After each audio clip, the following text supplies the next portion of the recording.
یا رسول اللہ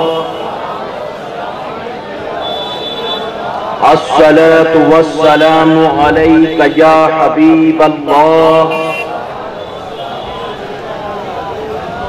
الصلاۃ والسلام علیک یا نبی اللہ وعلی آلک وصحابک یا نور اللہ صلی اللہ تعالی علیہ وسلم۔ رب کعبہ کی بارگاہ میں دعا ہے، مولا اپنے حبیب صاحب الاولاق صلی اللہ تعالی علیہ وسلم کے صدقہ دوفیل ہم تمام حاضرین اور سامعین کو تو دم واپسی تک حق کہنے، حق سننے اور اپنے حق والے بندوں کے دامن سے وابستہ رہنے کی توفیق نصیب فرما۔ ساتھ ہی بارگاہ رب العزت میں دعا ہے کہ مولا ہم گناہگاروں سیاہکاروں کو، ہمارے والدین کو اور ہماری قیامت تک آنے والی تمام نسلوں کو صحیح معنوں میں غوث و خواجہ اور رضا سے محبت کی توفیق نصیب فرما، اور اپنے ان محبوبین کی محبتوں کا صلہ ہمیں دنیا اور آخرت دونوں جہاں میں نصیب فرما۔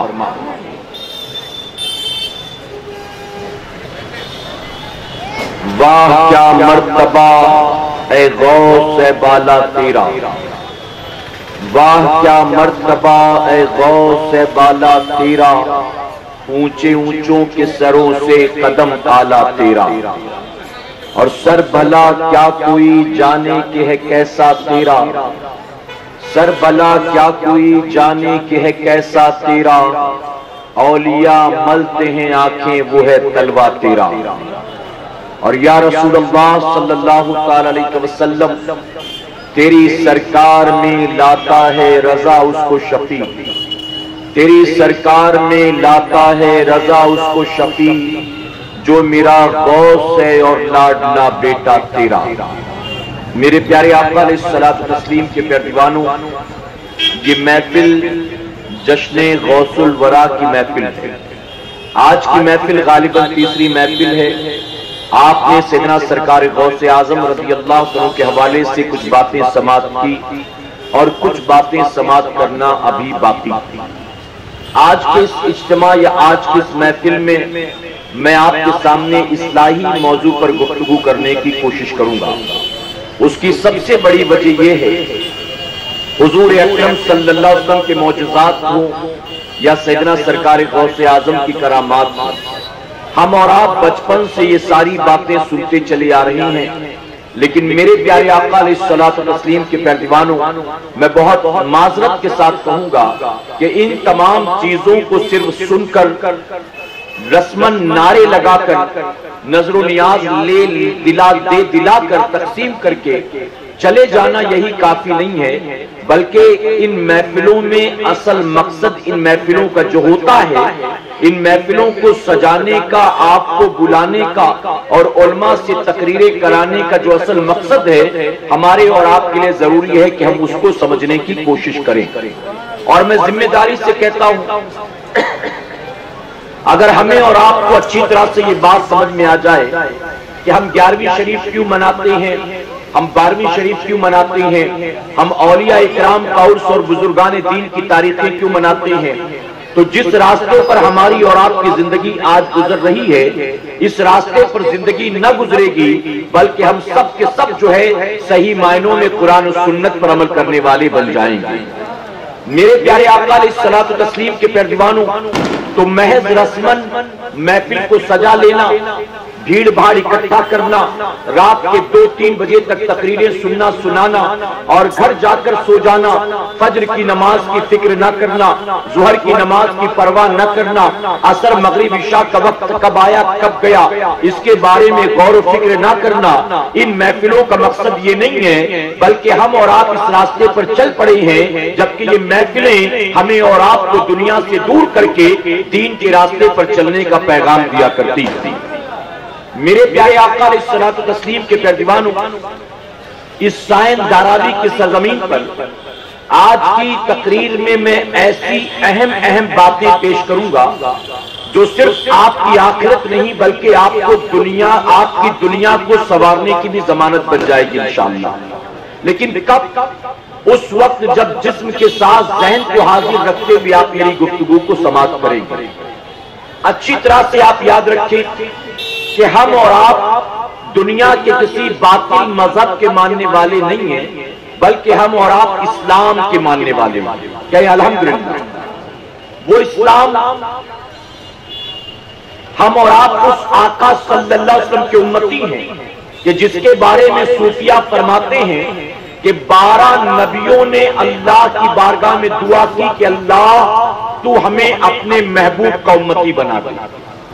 جس کی امت میں پیدا ہونے کے لیے انبیاء دعائیں کریں، یہ میرے رب کا کتنا کرم ہے کہ اس نے بن دعاؤں کے ہمیں اس نبی کا امتی بنا کر پیدا فرما دیا۔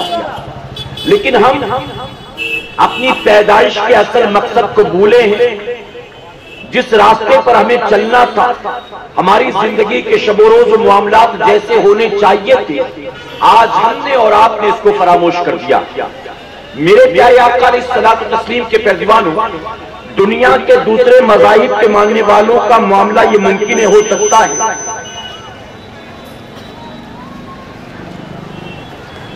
کہ ان کے مذہب نے انہیں زندگی گزارنے کا طریقہ نہیں دیا، لیکن اسلام اتنا خوبصورت مذہب ہے کہ ہمارے مذہب نے ہمیں بچے کی ولادت سے لے کر موت تک اور موت کے بعد بھی قدم قدم پر ہماری اور آپ کی رہنمائی کی ہے۔ اسلام کتنا خوبصورت اور پاکیزہ مذہب کہ جو صرف نماز کا، روزے کا، حج و زکات کا، صدقے خیرات کا طریقہ ہی نہیں بتاتا ہے، بلکہ ناخن کیسے کاٹا جائے، راستے میں کیسے چلا جائے، آپ پر آپ کے ماں باپ کا کیا حق ہے، آپ پر آپ کے بیوی بچوں کا کیا حق ہے، آپ پر آپ کے پڑوسیوں کا کیا حق ہے، آپ پر ایک دوسرے مسلمان کا کیا حق ہے، آپ پر انسانوں کے ساتھ جانوروں کا کیا حق ہے، ہر حقوق کو اور قدم قدم پر زندگی کے تمام معاملات پر اسلام نے ہماری اور آپ کی رہنمائی کی ہے۔ لیکن آج عجیب المیہ ہے، ہم نے ان طریقوں کو چھوڑ دیا، ہم نے نبی کی سنتوں کو پامال کر دیا، اور ہر انسان نے، ہر مسلمان نے اپنی مرضی کے مطابق زندگی کو گزارنا شروع کر دیا۔ تو میں واضح لفظوں میں یہ کہنا چاہوں گا، اے مسلمان، اگر تو نے اپنی زندگی کو اپنی مرضی کے مطابق گزارا ہے تو یاد رکھنا تو نے اپنے ہاتھوں سے اپنی دنیا بھی تباہ کی ہے اور اپنی آخرت کو بھی برباد کر لیا ہے۔ لیکن تو نے اگر اپنی زندگی کو قرآن و سنت کے سانچے میں ڈھال دیا ہے، اپنی نفس کو قربان کیا، اپنی خواہشات کو قربان کیا، اپنی دلی تمناؤں اور آرزوؤں کو قربان کیا، اور تو نے اپنی پوری زندگی اللہ اور اس کے رسول صلی اللہ علیہ وسلم کی اطاعت و فرمانبرداری کی ہے، تو اللہ تبارک تعالیٰ اس کے ذریعے دنیا میں تجھے عزت عطا کرے گا اور آخرت میں تجھے جنت عطا فرمائے گا۔ لیکن ہم ہیں کہاں؟ ہم اور آپ ہیں کہاں؟ کتنے پرسنٹ مسلمان اس ہندوستان میں؟ ہماری آبادی تقریباً 20 کروڑ، یا بہت سے لوگ کہتے 25 کروڑ، چلیے 20 مان لیجیے آپ۔ 20 کروڑ ہندوستانی مسلمانوں میں کتنے کروڑ ہیں جن کی صبح اور شام قرآن و سنت کے مطابق آپ کو نظر آتا ہے؟ اگر میں صرف ابھی اس وقت سامنے موجود مجمع کی بات کروں تو آپ اٹھ کر اگر گننا چاہیں تو اس مجمع میں جو مسلمانوں کا مجمع، داڑھی والوں کو انگلیوں پر گن سکتے ہیں اور بنا داڑھی والوں کو آپ گن نہیں سکتے۔ غلط تو نہیں کہہ رہا ہوں؟ اگر گننا چاہیں آپ داڑھی والوں کو کھڑے ہو کر انگلیوں پر گن سکتے، اور داڑھی مونڈوں کی تعداد کتنی ہے ان کو آپ گننا چاہیں تو آپ کے بس کی بات نہیں۔ ہماری آبادی میں نمازی کتنے ہیں، ہمارے خاندان میں نمازی کتنے ہیں، ہمارے فیملی میں نمازی کتنے ہیں، ہماری سوسائٹی میں کتنی عورتیں ہیں جو با پردہ ہیں، با حیا ہیں، برقع پہنتی ہیں، نمازیں پڑھتی ہیں؟ اگر آپ گننا چاہیں تو پتہ چلے گا کہ قرآن و سنت پر عمل کرنے والوں کو آپ انگلیوں پر گر سکتے ہیں، لیکن جو قرآن و سنت کو بلائے بیٹھے ہیں اور اپنی دنیا میں مست ہیں، ان کا گننا بڑا مشکل ہو جائے۔ اور یاد رکھنا اچھی طرح سے، جب سے ہم نے اور آپ نے قرآن و سنت سے منہ پھیرا، تب سے دنیا اور دنیا کی مصیبتوں بلاؤں نے ہمارے گھر کا پتہ دیکھ رکھا۔ یہ پریشانیاں کیوں، یہ ذلتیں کیوں، یہ رسوائیاں کیوں؟ کماتے تو بہت ہو، کارخانہ رات کے 12-2 بجے تک چل رہا ہے، پھر بھی بے برکتی کیوں ہے؟ ایک آدمی ابھی بیمار تھا، اچھا نہیں ہوا کہ دوسرا بستر پر لیٹ گیا، آخر وجہ کیا ہے؟ بیٹے کی باپ سے بنتی نہیں ہے، ساس کس بہو عزت کرتی نہیں ہے، ایک گھر میں 3 بھائی ہیں آپس میں بنتی نہیں ہے، آخر وجہ کیا ہے؟ 2 بہنوں میں آپس میں نہیں بنتی، پٹی داروں میں آپس میں نہیں بنتی، اڑوسی پڑوسیوں میں آپس میں نہیں بنتی، باپ بیٹے میں آپس میں نہیں بنتی، پارٹنر میں آپس میں نہیں بنتی، میاں بیوی میں آپس میں نہیں بنتی، بیٹا باپ کی بات سننے کو تیار نہیں ہے، شوہر بیوی کی اطاعت کرنے کو تیار نہیں ہے۔ میں کہتا ہوں کل تو ہماری تاریخ یہ نہ تھی، آج یہ مصیبتیں کیوں ہیں، آج یہ پریشانیاں کیوں ہیں؟ ایک بندہ زندگی بھر اللہ کی نافرمانی کرے اور پھر یہ تمنا کرے کہ میرا بیٹا میری غلامی کرے گا، ایک بندہ زندگی بھر اپنے نبی کی نافرمانی کرے اور یہ تمنا کرے گا کہ میری بیوی خادمہ کی طرح ہاتھ باندھے میرے سامنے کھڑی رہے گی، یہ کیسے ممکن ہے؟ جس رب نے تجھے پیدا کیا اور جس نبی کے صدقے میں اللہ نے تجھے پیدا کیا، جب تو ان کی بات ماننے کو تیار نہیں ہے تو تیرے جیسا معمولی انسان تیری بات کیسے مانے گا؟ کاش کتنا اچھا ہوتا انہیں نفس پرستی کے بدلے، اپنی خواہشات و دلی آرزوؤں کے بدلے اللہ اور اس کے رسول صلی اللہ علیہ وسلم کی اطاعت کی ہوتی، ان کی فرمانبرداری کی ہوتی۔ تو میں ذمہ داری کے ساتھ کہتا ہوں، جیسے غریب نواز کے قدموں میں اللہ نے ہند کی حکومت کو غلام بنا کر ڈال دیا تھا، اسی طرح سے دنیا تمہیں عزت دیتی، لوگ تمہیں سراغوں پر بٹھاتے، لیکن کب ہوتا؟ یہ ہوتا اس وقت جب دنیا کے پیچھے نہ بھاگتے بلکہ دنیا کو ٹھوکر میں رکھتے اور اللہ اور اس کے رسول کی اطاعت کرتے۔ میرے پیارے آقا علیہ الصلوۃ والتسلیم کے پیروانوں، یاد رکھیں اللہ اور اس کے رسول صلی اللہ علیہ وسلم نے جن جن چیزوں سے ہمیں اور آپ کو منع کیا، ہرگز وہ چیزیں ہمارے اور آپ کے لیے کبھی فائدے مند ثابت نہیں ہو سکتی۔ اگر کسی چیز کو کہہ دیا گیا یہ حرام ہے، یہ ناجائز ہے، یہ منع ہے، اب آپ اس کی طرف جاؤ گے تو کیا بتاؤ آپ کو اس سے فائدہ ہوگا؟ آپ کو اس سے عزت ملے گی؟ آپ کو اس سے برکت ملے گی؟ حرام کردہ چیزوں کے قریب اگر جاؤ گے، ناجائز کردہ چیزوں کے قریب اگر جاؤ گے تو سوائے ذلت، سوائے پریشانی مصیبت و بلا کے تمہیں نہ کبھی برکت ملے گی نہ کبھی عزت ملے گی۔ آج آدمی یہ سمجھتا ہے ہم جھوٹ نہیں بولیں گے تو ہمارا کاروبار کیسے چلے گا؟ لوگ کہتے ہیں کہ مولانا صاحب آپ تو مسجد میں رہتے ہیں، آپ تو داڑھی والوں سے گھرے رہتے ہیں، آپ تو مدرسے میں پڑھاتے ہیں، آپ چل سکتا ہے کہ بنا جھوٹ بولے زندگی گزار لیں۔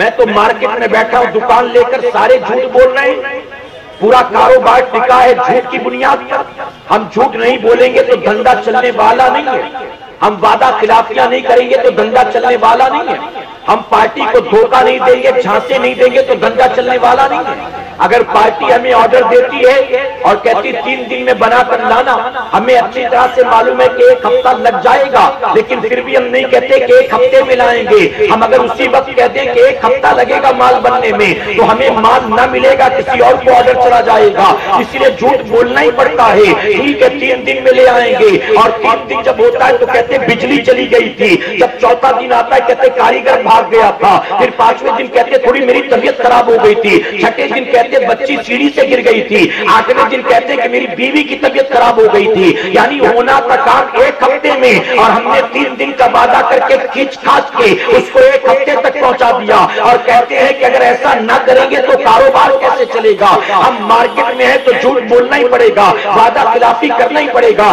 ڈنڈی مارنا ہی پڑے گا، کم ناپنا ہی پڑے گا، کم تولنا ہی پڑے گا، عیبدار مال کو اچھا بنا بنا کر بیچنا ہی پڑے گا۔ اے مسلمانوں تو ذہن میں یہ بات بٹھا لو، شریعت نے اگر کسی چیز کو حرام قرار دے دیا ہے تو اس حرام کردہ چیز میں ہمیں سوائے نقصان کے کبھی فائدہ نہیں ہو سکتا۔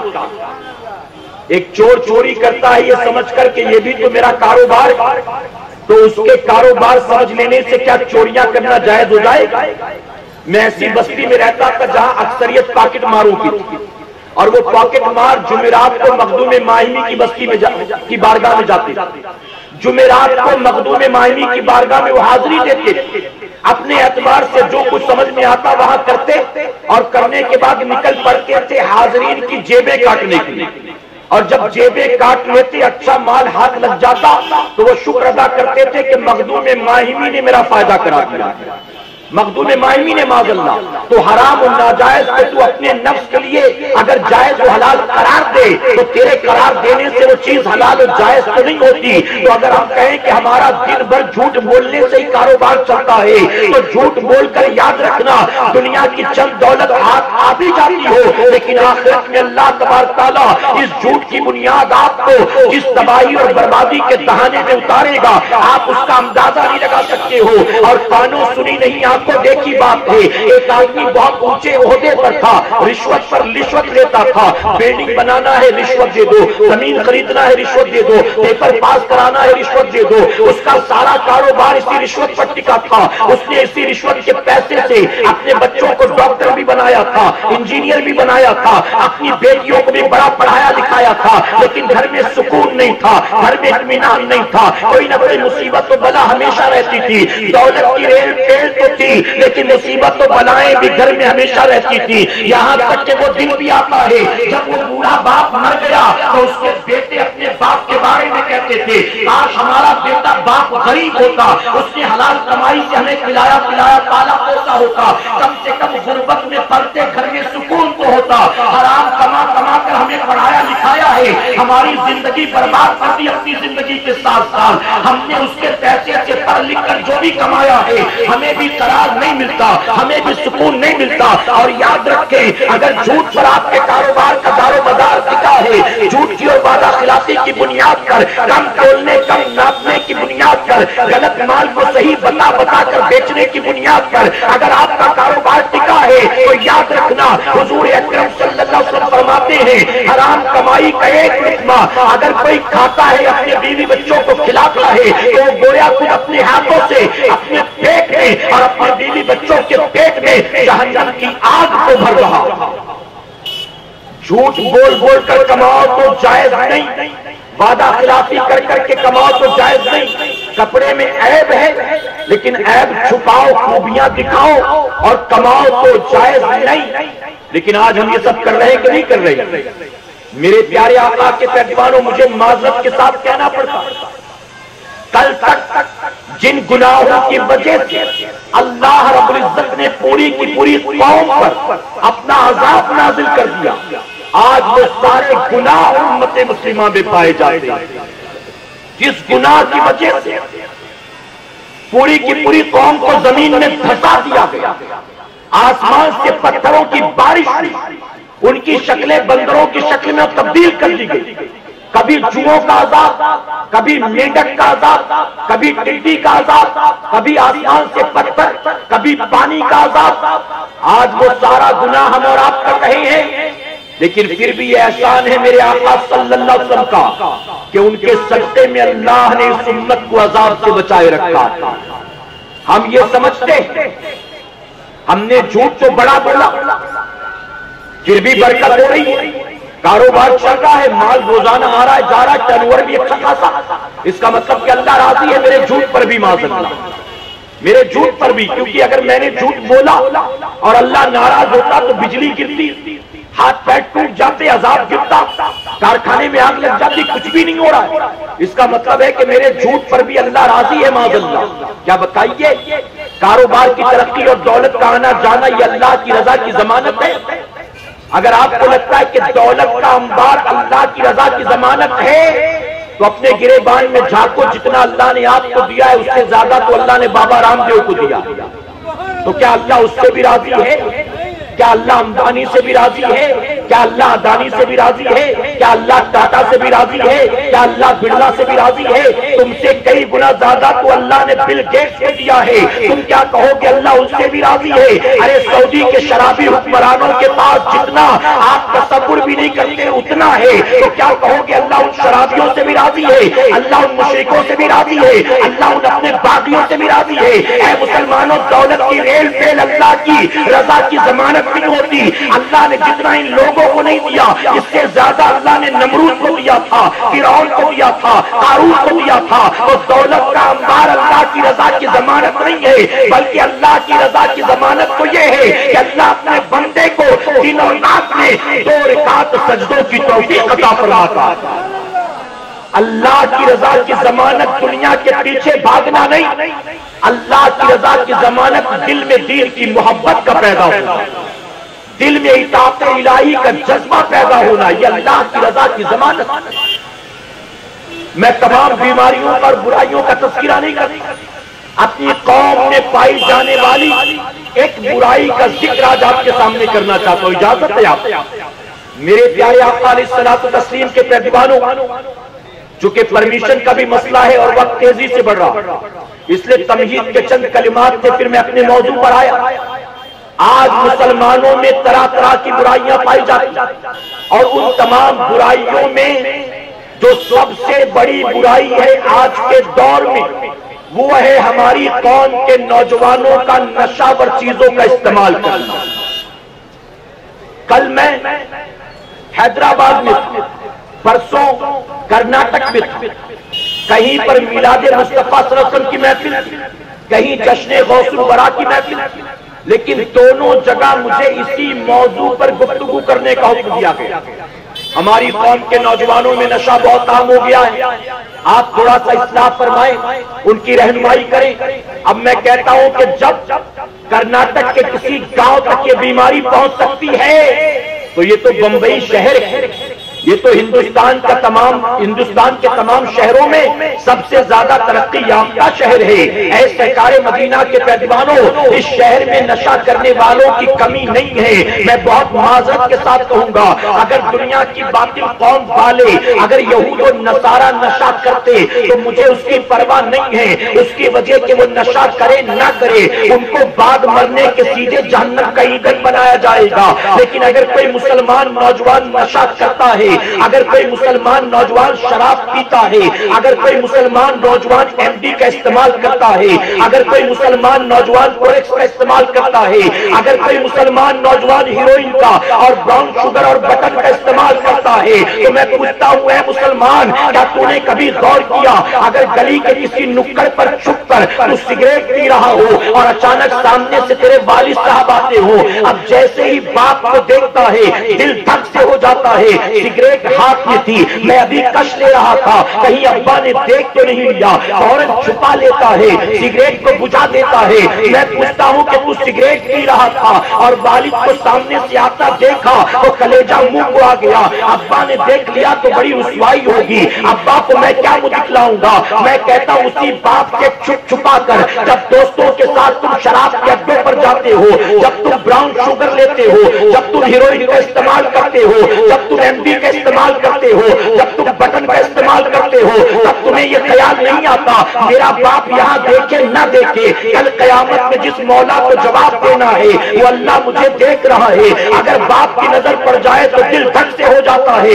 اللہ کی نگاہوں کے سامنے اللہ دیکھتا ہے اور تو اللہ کے دیکھنے پر بھی یہ گناہ کرتا ہے، تجھے خوف نہیں ہے؟ باپ نے کبھی بٹھا کر یہ نہیں کہا ہوگا بیٹا شراب مت پینا، بیٹا زنا مت کرنا، بیٹا جوا مت کھیلنا، بیٹا جھوٹ مت بولنا، بیٹا کسی کی بہو بیٹی کے کے ساتھ چھیڑ چھاڑ مت کرنا. کبھی باپ نے بٹھا کر اپنے بیٹے سے اگرچہ یہ نہ کہا ہوگا لیکن پھر بھی اگر یہ کرتا ہو اور باپ کی نظر پڑ جائے تو بیٹا ڈر جاتا ہے. بتاؤ جس اللہ اس کے رسول صلی اللہ علیہ وسلم نے ان تمام چیزوں سے ہمیں منع فرما دیا, ہم اللہ کے سامنے جب وہ گناہ کرتے ہیں ہمیں اس کا خوف کیوں نہیں آتا؟ کل قیامت میں اللہ کو کیا جواب دیں گے جب میدان محشر میں حضور اکرم صلی اللہ علیہ وسلم کے سامنے کھڑا کیا جائے گا؟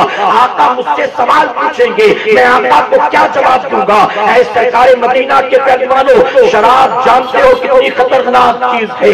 اگر جسمانی اعتبار سے میں آپ کو بتاؤں تو شراب اتنی بھیانک برائی ہے, شراب جو اتنی زیادہ خطرناک چیز ہے, وہ انسان جو شراب کا عادی بن جاتا ہے دھیرے دھیرے شراب جو ہے اس کے جسم کو اندرونی طور پر کھوکھلا کر دیتی ہے. شراب کے ذریعے اس کی کڈنی خراب ہو جاتی ہے, جسم کے انٹرنل آرگنز خراب ہو جاتے ہیں. ایک انسان جو شراب کا عادی بن جاتا ہے وہ کسی کام کے لائق نہیں رہتا, وہ صرف ماں باپ کا باغی نہیں بنتا, اپنی اولاد کے حقوق کو پامال نہیں کرتا, بلکہ ڈاکٹرز نے ریسرچ کر کے یہاں تک بتایا ہے ایک آدمی جس کو شراب کی لت پڑ جائے وہ آدمی اپنی بیوی کے لائق بھی نہیں رہ جاتا. میرے پیارے آقا کے پہلوانوں, یہ شراب جسے حضور اکرم صلی اللہ علیہ وسلم نے ام الخبائث فرمایا, تمام برائیوں کی ماں, تمام برائیوں کی جڑ, آج ہمارے پاس نشہ کرنے کے لیے صرف شراب نہیں بلکہ اب تو ہماری قوم کے نوجوانوں کے پاس نشہ کرنے کے لیے سینکڑوں چیزیں وجود میں آ گئی. آج تو حال یہ کہ دوا کی کمپنیوں نے جو دوائیاں بنائی تھی علاج کے لیے, ہماری قوم کے نوجوانوں نے وہ علاج والی دوائیوں کو بھی نشے کے لیے استعمال کرنا شروع کر دیا. ہم نے لوگوں کو آیوڈیکس کھاتا ہوا دیکھا. آیوڈیکس کمپنی نے کھانے کے لیے تو نہیں بنایا تھا, ہم نے لوگوں کو کورکس پیتا ہوا دیکھا.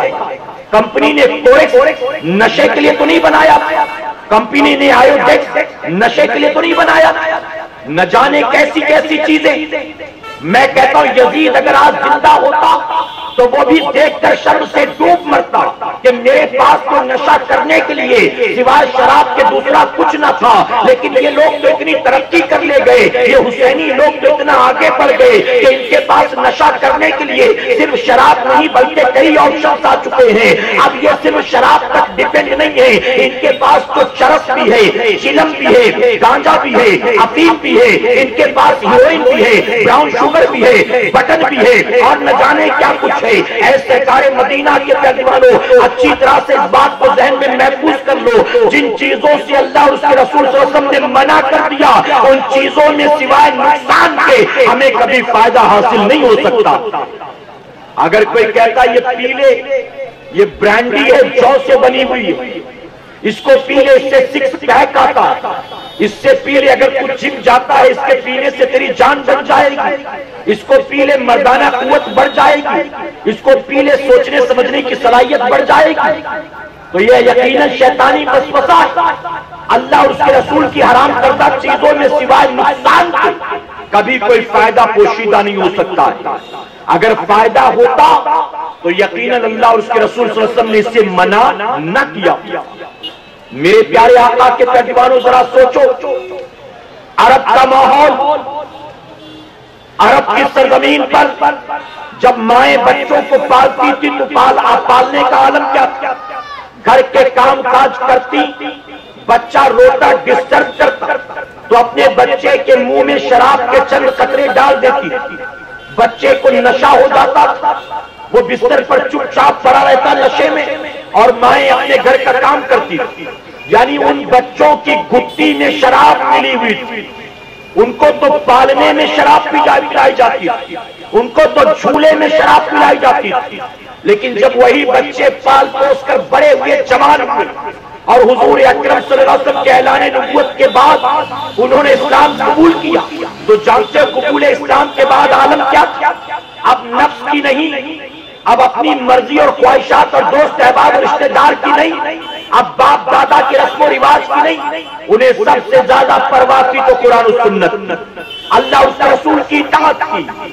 جب حضور اکرم صلی اللہ علیہ وسلم پر اللہ نے وحی نازل کیا, میرے آقا صلی اللہ علیہ وسلم نے حضرت بلال سے کہا, بلال جاؤ مدینے کی گلیوں میں اعلان کر دو شراب تمہارے لیے حرام قرار دے دی گئی۔ اب شراب کی پابندی کل تک نہ تھی، اب آج سے شراب حرام، اب کسی کو اجازت نہیں شراب پینے کی۔ تو وہ لوگ جن کی گھٹی میں شراب ملی تھی، فرمایا کیا انہوں نے اپنے گھروں سے شراب کو نکالنا پھینکنا شروع کیا، یہاں تک کہ مدینے کی گلیوں میں فرمایا گیا شراب کی نہریں بہ نکلتی ہیں۔ اور ان صحابہ کا حال یہ تھا جو شراب پی پی کر پلے بڑے تھے، جب شراب کی حرمت کا حکم آیا ہے تو صرف انہوں نے شراب کو نکال کر گھر سے باہر نہ کیا، بلکہ جن برتنوں میں شراب رکھتے تھے، جن برتنوں میں شراب پیتے تھے، انہوں نے سارے برتن بھی اٹھا کر پھینک دیے۔ لوگوں نے کہا برتن کیوں پھینکتے ہو، اس کو تو دھو کر پاک صاف کر کے استعمال کر سکتے ہو۔ تو جواب دیتے ہیں اگر یہ شراب کے پیالے، اگر یہ شراب کے برتن گھر میں موجود ہوں گے تو کبھی نہ کبھی زمانے جاہلیت کی وہ شراب پینے کی یادیں تازہ ہو جائیں گی، اور ہو سکتا ہے کہ شیطان ہمیں دوبارہ مائل کر دے شراب پینے کی طرف۔ اس لیے ہم نے ان یادوں کو ہمیشہ کے لیے مٹانے کے لیے صرف شراب کو نہیں پھینکا بلکہ شراب کے برتنوں کو بھی نکال کر پھینک دیا۔ وہ کون لوگ تھے جن کی گھٹی میں شراب ملی تھی؟ لیکن آج ہماری قوم کا نوجوان کیا ماں کے سامنے بیٹھ کر شراب پیتا ہے؟ کیا باپ کے سامنے بیٹھ کر شراب پیتا ہے؟ نہیں، دوستوں کے ساتھ شراب پی رہی ہے۔ کہاں سے آئی یہ عادت؟ حضور اکرم صلی اللہ علیہ وسلم فرماتے ہیں رب فرماتا ہے وہ بندہ جو شراب پیے اور بن توبہ کیے مر جائے، اس بندے کو جہنم کی آگ میں ڈالا جائے۔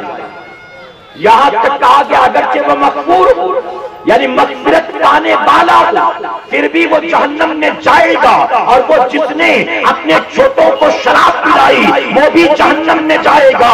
اے مسلمانوں، صرف اتنا نہیں کہ وہ جہنم میں جائے گا بلکہ سن لو، میں اپنی قوم کے نوجوانوں سے مخاطب ہوں جنہوں نے 31 نائٹ کا پتہ نہیں کیا کیا پلان کر رکھا ہوگا۔ 31 دسمبر کو فلاں ڈسکو میں جانا ہے، 31 دسمبر کو فلاں پب میں جانا ہے، 31 دسمبر کو فلاں بیئر بار میں جانا ہے۔ پچھلے سال وہاں گئے تھے، اس سال وہاں نہیں کہیں اور جائیں گے۔ وہ جنہوں نے پلان بنا رکھا ہے شراب پینے کا یا روزانہ رات کو جو شراب پیتے ہیں، اچھی طرح سے سن لو، حضور اکرم صلی اللہ علیہ وسلم فرماتے ہیں رب فرماتا ہے کہ میرا بندہ دنیا میں جتنا شراب پیے گا میں جہنم میں اتنا ہی اس کو جہنمیوں کا پیپ پلاؤں گا۔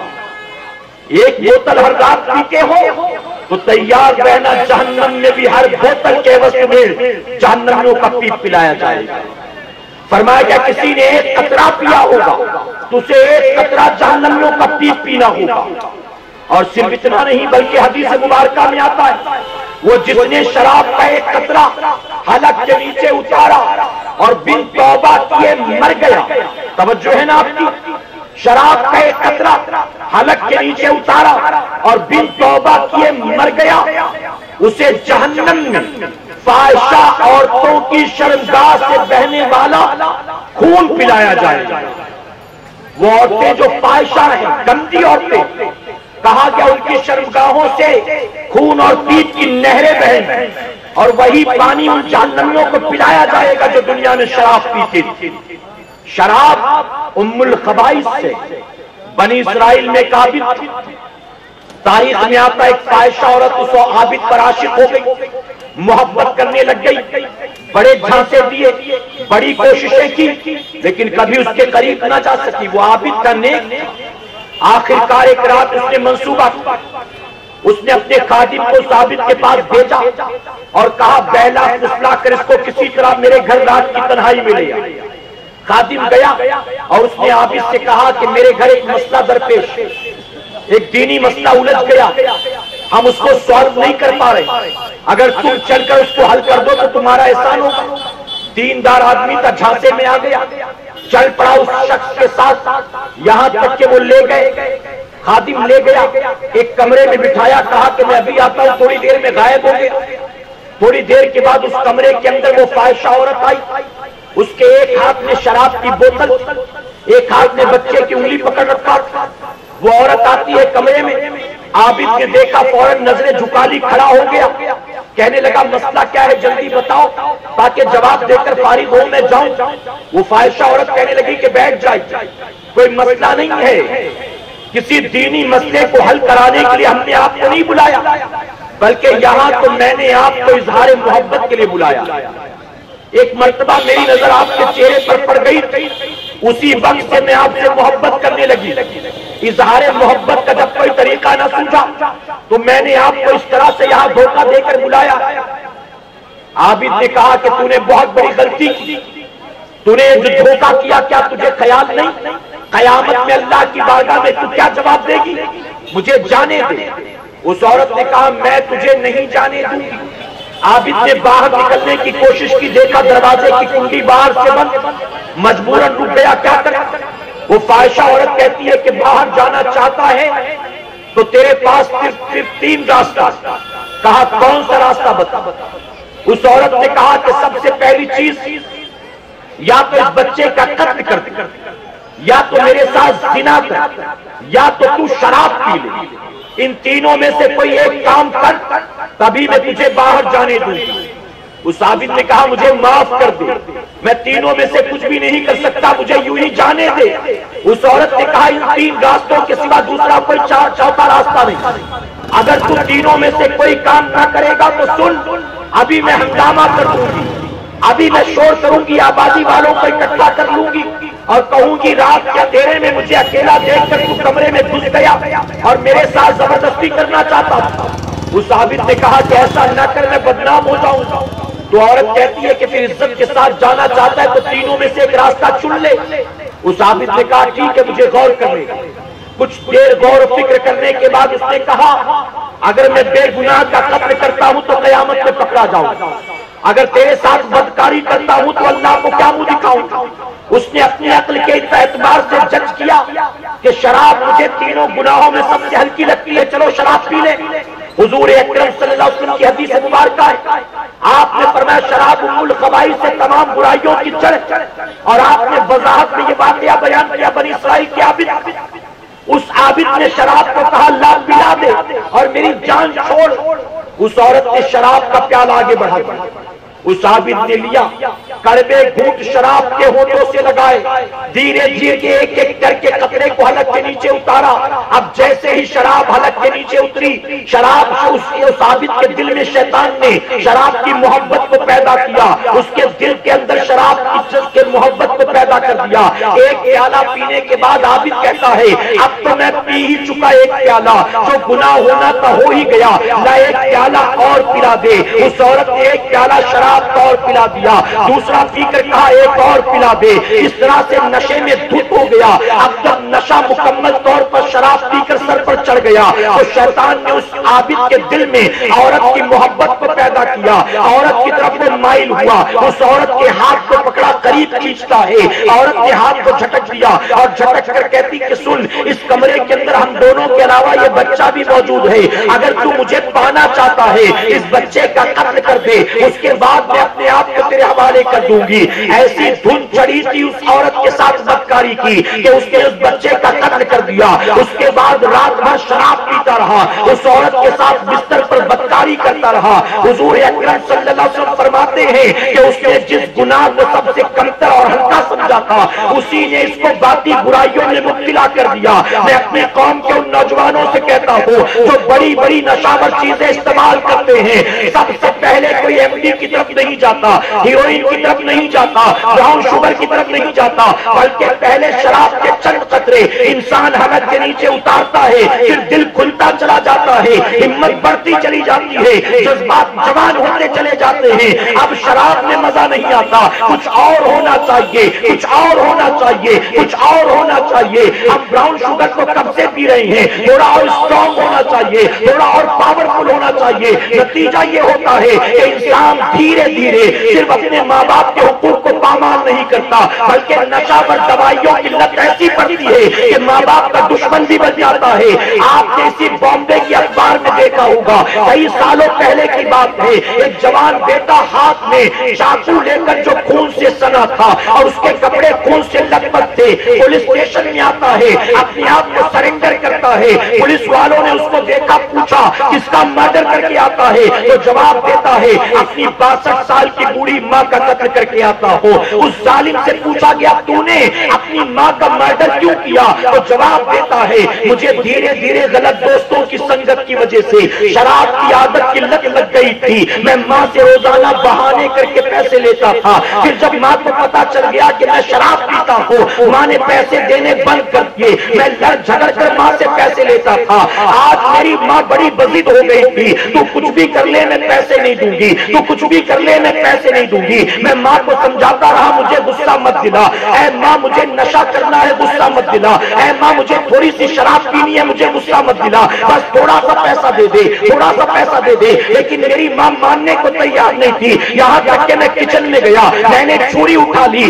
اور ماں کے سامنے میں نے آ کر کہا بتا پیسہ دیتی ہے کہ نہیں دیتی, تو میری ماں نے غصے میں کہا تو مجھے مار بھی ڈالے تو بھی پیسہ نہیں دوں گی. تو میں اپنے آپ کو روک نہ سکا اور آگے بڑھ کر میں نے وہ چاقو اپنے ماں کے سینے میں گھسا دیا, اور ایک بار نہیں کئی بار میں نے اس پر کیے. جب میری ماں مر گئی تو مجھے خیال آیا میں نے شراب کے لیے یہ کیا کیا. اے مسلمانوں بتاؤ, آج ہماری سوسائٹی کا نوجوان جو شراب پیتا ہے, جو نشاور دوائیاں استعمال کرتا ہے, کیا بوڑھے باپ کی عزت کرتا ہے, کیا بوڑھی ماں کی عزت کرتا ہے, اپنی بیوی بچوں کا خیال رکھتا ہے. ہم نے تو ایسی ایسی فیملیز دیکھی ہے, بیچاری عورت دوسروں کے اترے کپڑے دھوتی ہے, بیچاری عورت پڑوسیوں کے برتن مانجتی ہے, 10 گھروں کے اندر چولہا چوکی اور جھاڑو پوچھا کرتی ہے, بمشکل تمام گھر کے راشن کا سامان اکٹھا کرتی ہے, اپنے بچوں کی تعلیم اور تربیت کے فیس کا انتظام کرتی ہے. لیکن شوہر ٹیکسی چلاتا ہے, رکشہ چلاتا ہے, فٹ پاتھ پر دھندا لگاتا ہے, دن کا 200 کمایا تو شراب پی کر آ گیا, دن کا 300 کمایا تو شراب پی کر آ گیا, وہ جو کماتا ہے شراب میں اڑاتا ہے. میں کہتا ہوں جس کو 200 روپیہ ملے کمائی کا, اب وہ شراب پیے گا یا بوڑھی ماں کی دوائیوں کا انتظام کرے گا. وہ جو شراب کا عادی ہوتا ہے اسے ماں کی بیماریوں سے کوئی تعلق نہیں ہوتا, اسے بچے کی فیس سے کوئی تعلق نہیں ہوتا, اس کو گھر کے راشن سے کوئی تعلق نہیں ہوتا, اس کو بجلی کے بل اور مکان کے کرائے سے کوئی تعلق نہیں ہوتا. اس کے تو صرف ایک ہی نشہ ہے, آج پیسے لگے تو نشہ کرو, آج پیسہ لگے تو نشہ کرو. اے سرکار مدینہ کے ترجمانوں, ہوش میں ناخون لے لو, اگر تم نے توبہ نہ کی تو اس شراب کی وجہ سے ایسے عذاب میں مسلط کیے جاؤ گے کہ تیری پوری دنیا کے دوست آپ کے جو شرابی ہوں گے اللہ کے عذاب سے آپ کو بچا نہ سکیں گے. حضور اکرم صلی اللہ علیہ وسلم نے فرمایا شراب کا ایک قطرہ جو حلق کے نیچے اتارتا ہے 40 دن تک اللہ اس کی عبادت کو قبول نہیں کرتا, 40 دن تک اللہ اس کی دعائیں قبول نہیں کرتا. اور یہ بھی سن لو, فرمایا گیا جو شراب پینے کا عادی ہوگا جب وہ مرے گا تو اپنی قبر سے اس حال میں اٹھایا جائے گا جیسے بتوں کی پوجا کرنے والے کو قبر سے اٹھایا جاتا, اس حال میں اٹھے گا جیسے بتوں کا پجاری. کہا گیا 2 لوگ ایسے یا 3 لوگوں کے بارے میں آتا ہے کہ وہ ایسے ہیں کہ جب اس کام کے قریب جاتے ہیں تو ان کا ایمان نکال لیا جاتا ہے. وہ کون؟ کہا گیا زانی جب زنا کے قریب ہوتا ہے, زنا کرتا ہے تو اس کا ایمان نکال لیا جاتا ہے. اسی طرح شرابی جب شراب پیتا ہے تو اس کا ایمان نکال لیا جاتا ہے. ذرا سوچیں, اگر نشے کی حالت میں شرابی شراب پی رہا ہے, ایمان نکال لیا گیا, اسی حالت میں موت آ گئی تو بے ایمان گیا کہ ایمان والا گیا. زانی زنا کر رہا تھا, حالت زنا میں روح نکلی تو بتائیے ایمان والا گیا کہ بے ایمان گیا. میرے پیارے آقا کے پیروانوں, صرف غوث اعظم کے نام پر محفلیں سجا لینا, نعرے لگا لینا, چندے وصول کر لینا, راستہ جام کر لینا, نظر و نیاز تقسیم کر لینا, یہی غوث اعظم کی غلامی کا ثبوت نہیں. بلکہ اگر واقعی اللہ کے ولیوں سے پیار ہے, واقعی اللہ کے محبوب سے پیار ہے تو طے کر لو آج کے بعد زندگی یہود و نصارہ کے طریقے پر نہ گزرے گی, آج کے بعد زندگی گزرے گی تو امام الانبیاء کے طریقے پر گزرے گی.